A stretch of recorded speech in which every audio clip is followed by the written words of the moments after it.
Y llega, porque tú lo pediste, el conductor más pedido del CC Podcast. Charlie, el caballero del cómic. En su propio show, el show de Charlie. Un espacio donde el caballero del cómic te habla de los mejores cómics del pasado, presente y futuro. Ah, y también están los otros. Joe, la calaca. El show de Charlie.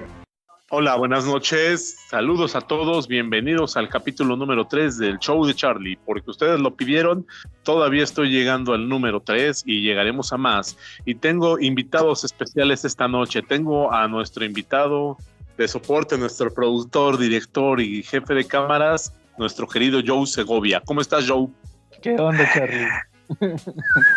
Y hoy nos acompaña un invitado que de verdad no necesita presentación. Todos en el grupo de Comentemos Cómics lo conocemos. Comentemos Cómics es el mejor grupo para hablar de cómics en Facebook. Pero bueno, pues dejemos que Carlitos Roldán sea el que se describa a sí mismo qué fue lo que lo impulsó a aceptar la invitación para venir al show de Charlie. Hola, ¿qué tal, amigos, nakamas? ¿Qué onda? ¿Qué hacen? Nada, pues aquí me invitaron y yo dije, pues va, me aviento a ver qué sale. Vienes a unirte como hacemos aquí el show de Charlie. Sí, a ver qué. Entonces, Charlie, ¿qué tema traes esta semana en tu show? Mira, esta semana queremos hablar del Comic Code. De repente surgieron algunas situaciones en los cómics por los cuales creemos que ya no está nada vigente el Comic Code. Entonces, pues vamos a ver qué fue lo que se creó que está pisoteado totalmente. Para los que no nos siguen en Comentemos Cómics, de cómo nos surgió esta idea de hablar del Comic Code en este momento, es porque tuvimos una situación en una publicación en la cual vimos que Kitty Pryde es oficialmente la primera de los X-Men en considerarse abiertamente bi. Entonces muchos ahí opinaban que eso era gratuito, que eso no traía nada a la historia. Y yo recordé que antes eso no se veía en mis tiempos, como dicen los viejitos, porque había un Comic Code. Pero ¿de dónde viene y cómo sigue? Esta historia viene directamente desde que empezaron los cómics, casi en la época, en los 20s, en los 30s, se manejaban historias pulp e historias de terror. Las historias se llamaban pulp porque se imprimían en papel de pulpa barata, entonces por eso las llamaban pulp, ¿ok? Eran historias de detectives, de novela negra, eran de terror, como esas que te gustan mucho a ti, Joe, ¿sale? ¿Sí te acuerdas de cuáles? De las de SC, ¿no? Sí, Easy Comics, ajá. Entonces eran de zombies, de vampiros, de monstruos, de todo eso, y pues tenían la característica de que ponían siempre las famosas pin-up girls. Las pin-up girls son señoritas que venían en poses muy sensuales, con muy escasa ropa, ¿no? La página 3 Efectivamente, y eso era algo muy común. Siempre ponían poses bien sugerentas en esos cómics. Tú has leído muchos más de esos cómics que yo, Joe. ¿Qué nos puedes decir de ellos? Pues prácticamente lo que te puedo decir de eso, Charlie, es que la industria del cómic, si no hubiera sido por el Comic Code, hubiera sido completamente diferente. Creo que hubiera pasado algo como en el tema de Watchmen. Recordarás que en Watchmen los superhéroes no pegan, lo que pegan son los cómics de piratas. Entonces en el mundo de Watchmen no hay películas de superhéroes, casi no hay cómics de superhéroes, no hay series de superhéroes, todos son de piratas. Cómics de piratas, películas de piratas, series de piratas. Entonces yo creo que el Comic Code en los 50s hizo un retroceso en lo que viene siendo el cómic, la evolución que tenía el cómic en aquel entonces. En aquel entonces, en los finales de los 40 ya habían perdido mucha fuerza los cómics de superhéroes, ya nada más estaba Superman, Batman, la Mujer Maravilla, el Capitán América prácticamente ya se había acabado. Lo que estaban pegando en aquel entonces eran los cómics de ciencia ficción, de monstruos y de terror. De hecho, la compañía que más innovaba en aquel entonces era Easy Comics, que lanzaba cómics de terror con momias, monstruos, el famoso Guardián de la Cripta y todas las demás editoriales, lo que es Marvel, DC. DC lanza House of Secrets, House of Mystery, Marvel lanza sus títulos de monstruos donde sale Groot, donde salen estos monstruos de los 50 que posteriormente se vuelven los Howling Commandos, también, y todas las demás editoriales, Harvey, Gold Key, todos lanzan cómics de monstruos y de zombies.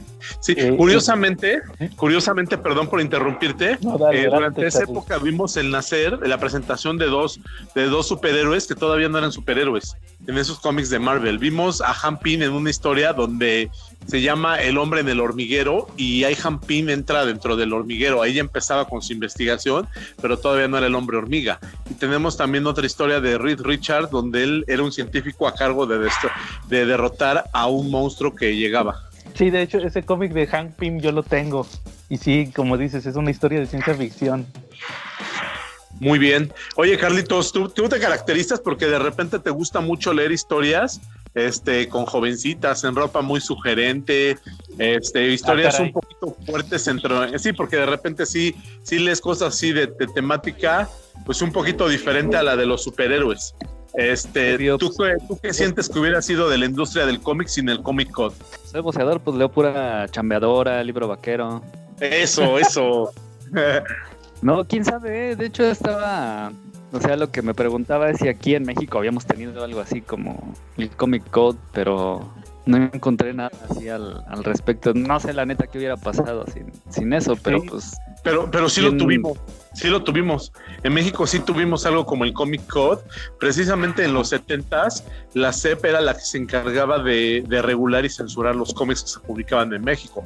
Si tú tienes cómics de Editorial Novaro de esa época, te vas a dar cuenta cómo nunca decían malas palabras, cómo hasta los vagabundos y los ladrones hablaban como si fueran profesores de universidad, hablaban con mucha corrección, porque la CEP era la que se encargaba de regular la gramática y todo lo que venía en los cómics en esa época. Ahí era simbiótica, ¿no? Porque también Novaro le imprimía a la CEP sus libros. Exactamente, sí, ese es un dato curioso. Ya después, a finales de los 90s, empezó una campaña con una asociación civil que se llama A Favor de lo Mejor, que también de repente quiso empezar a hacer un poquito de ruido con lo de los cómics. Hizo una censura, pero afortunadamente ya fue muy tibia. Yo creo que ya no pegó, ya la gente ya creía en su libertad para poder leer lo que ellos quisieran. Uh-huh. ¿Quieren que les dé un ejemplo de censura por parte de la CEP y del gobierno en los cómics? Eso ya lo comenté en algún episodio del CC Podcast. Ahí les va. En la historia de Batman de Las 10 Noches de la Bestia, es Jim Starlin con Jim Aparo, ¿verdad, Charlie? Sí, exactamente. Cuando empieza ese cómic, haz de cuenta que yo tenía la versión de Beat. Yo la conseguí, la versión que lanzó Beat. Cuando el cómic empieza, resulta que van llegando unos narcotraficantes a una playa. Entonces yo posteriormente conseguí la edición en inglés. De hecho es la versión que yo tengo, un tomo de Batman en inglés. Y ahí menciona que cuando llegan los narcotraficantes a esa playa, el cuadro de texto dice que los narcotraficantes traían cocaína y llegaban a la playa. O sea, prácticamente es lo que decía, que los narcotraficantes llegan con la cocaína a la playa. Y en la versión de Beat decía, los maleantes llegaron así nada más. O sea, le quitaron todo el tema de la cocaína, no podían decir cocaína. Es el más fresco que traigo ese ejemplo. Igual también, como dice Charlie, cambiaban mucho de que no podían decir maleantes, o más bien ladrones. Eran ampones. Pillos. Ampones, pillos. ¿No? Ajá. Truanes. Y otro ejemplo también es el de cuando decía ahorita Carlos que no había en México. Está la historia del vuelo del Ícaro, de Fantomas. No típico, ese también hablamos mucho, pero está buenísima la historia, síguele. Esa, resulta que es una historia que escribieron de Fantomas donde derrocaba a un dictador de un país africano. Nada más que era Jean-Louis, no recuerdo el apellido, pero era así como un nombre francés, Jean-Louis, por decirles, Jean-Louis Philippe, y era un dictador que oprimía al pueblo y al final lo derrocaban en elecciones, pero se robaba las elecciones y al final Fantomas lo derrotaba, pero era Jean-Louis, como les digo, Jean-Louis Philippe, JLP. El presidente en aquel entonces era José López Portillo. Efectivamente. Entonces se dieron cuenta y todos los cómics los tenían que checar primero el gobierno antes de que salieran. Sí, claro. Entonces se dieron cuenta y detuvieron la distribución. Creo que eso estuvo medio raro porque creo que imprimían o algo así pasaba, imprimían antes de checarlo, o sea, debió de haber sido al revés, primero debieron de haberlo checado a ver si pasaba. Total que se dieron cuenta y cuando empezaron a imprimir, llegó toda la gente de gobernación a incautar los cómics, tanto a la editorial, que era Novaro, o tanto a los lugares donde ya habían empezado a entregar, y las pocas copias que quedaron eran las copias que se quedaban los artistas. Las que imprimía la editorial para el escritor, para el dibujante, son las que sobrevivieron. Este es otro caso de lo que podríamos llamar el Comic Code mexicano. Sí, Está raro sí, claro. Porque en ese tiempo era la época del cine de ficheras. Justo lo impulsó la esposa de López Portillo. Ándale, pero eso fue antes. Eso fue en los 80s. Y esto fue en los 70s. No, de hecho sí, fue en los 70s. ¿Ah, en serio? Pues sí. Es que ya sabes que la esposa era de esas, era la Montenegro, ¿no? Sasha Montenegro. No, pues es que ahí puedes ver la doble moral. Bueno, pero su primera esposa era Carmen Romano. Ya después, acabado su periodo presidencial, se divorció de ella y ya se casó con Sasha Montenegro. A Sasha Montenegro, irónicamente, José López Portillo la había conocido desde que él tenía una secretaría. Ahí fue cuando conoció a Sasha Montenegro. Órale. Las ventajas de andar en el gobierno. Pues sí, ¿no? Definitivamente, pero bueno, continuamos. Tenemos que el Comic Code fue creado en 1954. Era como parte de un movimiento que crearon en parte también las editoriales para asegurarse que los iban a dejar seguir publicando sus cómics. Entonces ahí vimos cómo empezaron a desaparecer todos esos deliciosos cómics de horror, de terror, de novela negra. Todo eso se fue y de repente llegaban historias y bodrios como El Chico del Rancho, Los Amores de no sé quién. O sea, eran puros cómics románticos, ya lo que existía en ese momento. Archie llegó en ese momento, que yo creo que sería a lo mejor lo único refrescante que llegó ahí, ¿no? De hecho, Charlie, la empresa que se vio más beneficiada con el Comic Code fue Archie. Efectivamente. Y su presidente fue el principal impulsor del Comic Code. Pues como no, sí se va a llenar de billetotes, ¿no? Pero fíjate que tuvo sus momentos épicos esa historia. No sé si sepas que cuando empezaron a hacer su casa de brujas, primero ya estamos con que ya el Congreso ya estaba calientito con los cómics, porque primero decían que la tipografía era muy chiquita y que dañaba los ojos de los niños cuando no podían ver esas letritas.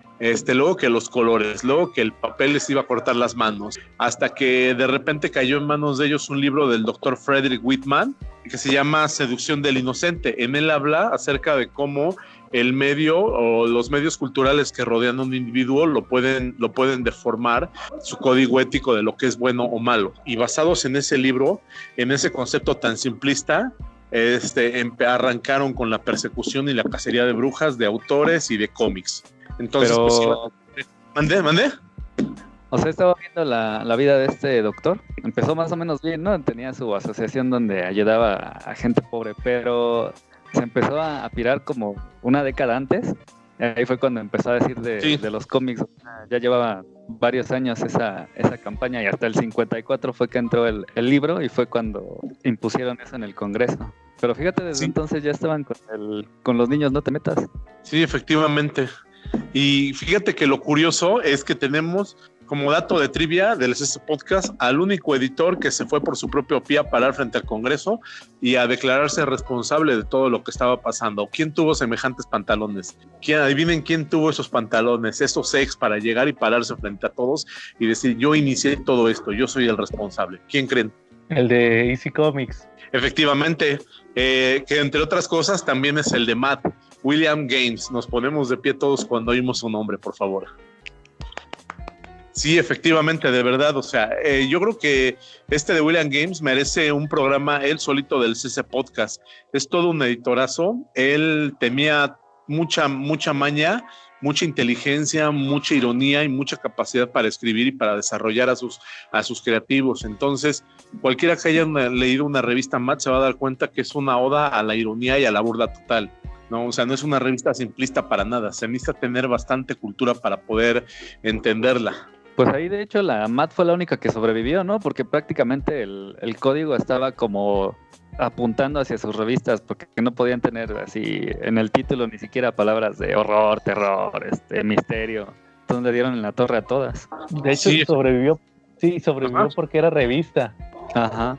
De hecho, curiosamente, ahorita que salió el tomo de Conan, el número 1 de la espada salvaje, entre los artículos que mencionan ahí, hay uno de Roy Thomas donde mencionan, no es en el artículo, más bien es en la publicidad que viene.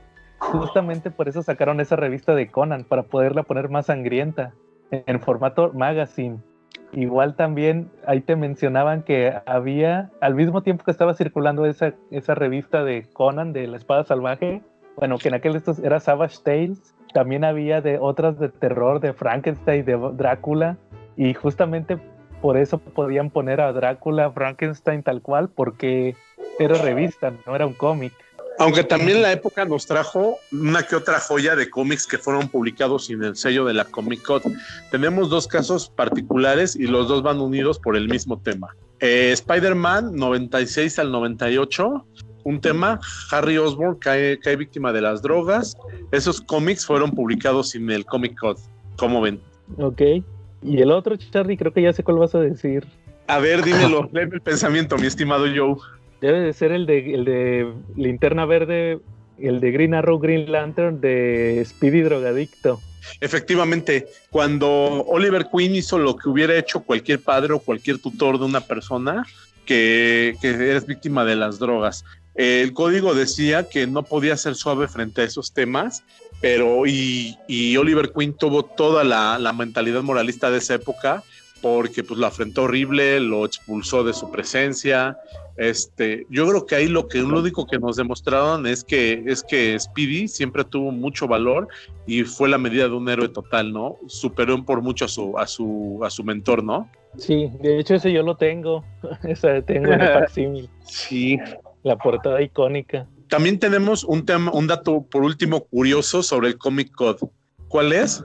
Que al final, después de todo el alboroto que se armó, un buen día el doctor Frederick Whitman le cayeron unos cómics porque él escribió el libro sin haber leído un solo cómic en su vida, como dato curioso. Le cayeron algunos cómics, estuvo leyéndolos, estudiándolos para pues enriquecer. Él planeaba hacer la segunda parte, haz de cuenta como La seducción del inocente Reload.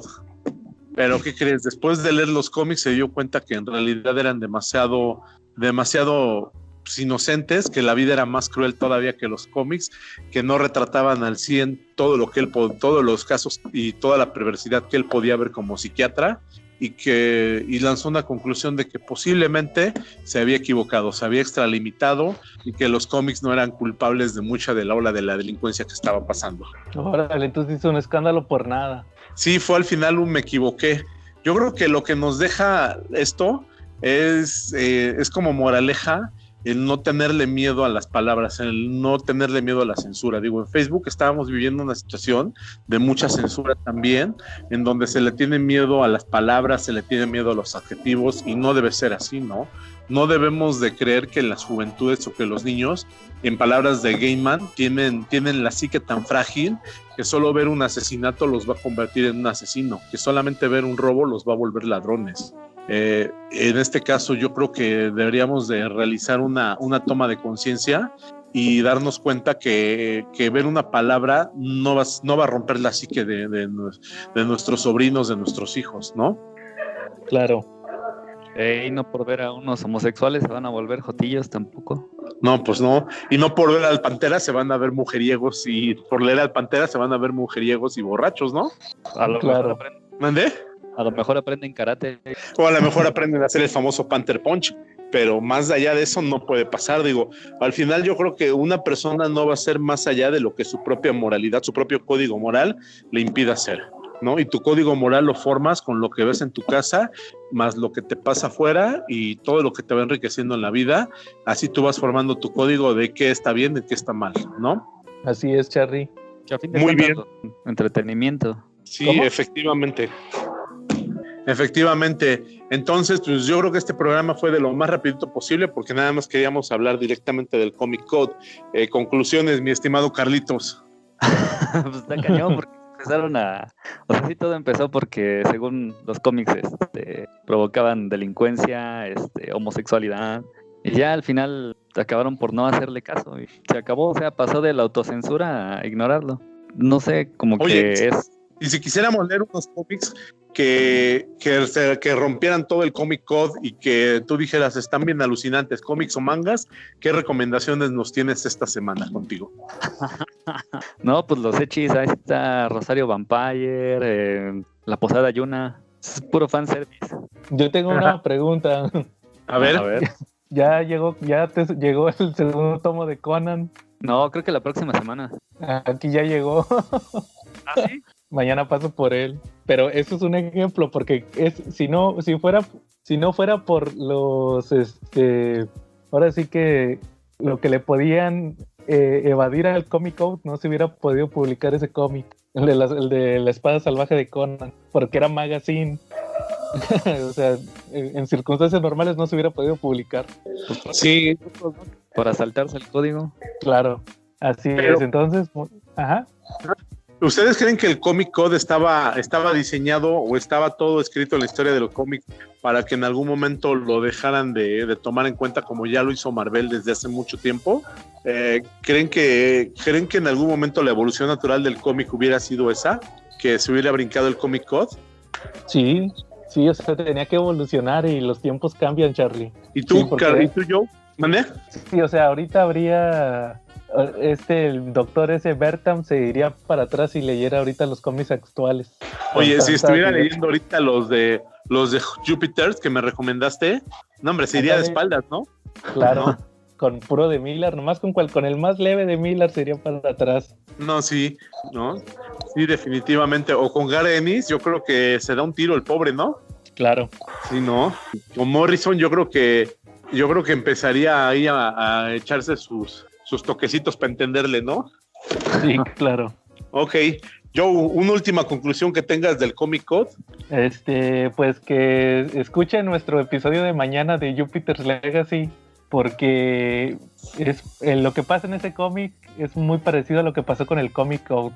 Se necesitó que hubiera un control, haz de cuenta que había un descontrol o un supuesto descontrol, llega un medio totalitario, en este caso el Comic Code, supuestamente a solucionar todo, a volver toda la normalidad, pero lo deja peor y hasta que se vuelve a retomar, o más bien hasta que se acepta que fue un error, es cuando todo vuelve a la normalidad. O sea, al final se dan cuenta que nunca fue necesario el Comic Code. Así más o menos pasa también en Jupiter's Legacy, así que va a estar interesante nuestro episodio también para que lo escuchen. Perfecto. Muy bien, Carlitos. Oye, Carlitos, ¿dónde te podemos visitar de veras? Nos dijiste qué recomendaciones, pero no nos dijiste dónde. ¿Dónde te podemos visitar? Pues ahí puesto en Avenida Tamaulipas, esquina con Alfonso Reyes, en La Condesa, o pues en las redes, ya saben, en Comic Review. Ahí también les paso mi recomendación en el podcast. Sí, síganos en ese podcast, ¿no? Visiten el canal de YouTube de nuestro amigo Carlos Roldán para que vean cómo lo troleo. Y aprovechando que ya están por ahí, por favor denle un toque a la campanita, vamos a ver si sirve. Todos vamos a poner nuestro dedo en la campanita para ver si sirve. Esa que dice suscríbete y las notificaciones. Vamos a darle dedito para ver si funciona, ¿sale? Y pues compártanos todos, por favor. Espero que les haya parecido medianamente interesante este programa y que les guste. Gracias. Me despido, no sin antes agradecer a mis super invitados de lujo, Carlitos Roldán. Bye. Brother, siempre están abiertas las puertas de aquí, de mi humilde show para ti. No, pues ojalá que se pueda regresar a ver un tema interesante. O sea que este no fue chido. O sea, que le guste a la audiencia, ¿no? Igual y ya no me piden que me retire para siempre, pues ya no regreso. No, eso no va a suceder, ¿no? Y Joe, nuestro queridísimo amigo y productor, gracias. Saludos a la calaca que nunca viene al show de Charlie. Oye, calaca, no me acordé de la calaca ahorita. Hasta ahorita que lo mencionaste. La porra lo saluda. Órale. Bueno, pues muchas gracias y nos escuchamos mañana en el CESO Podcast.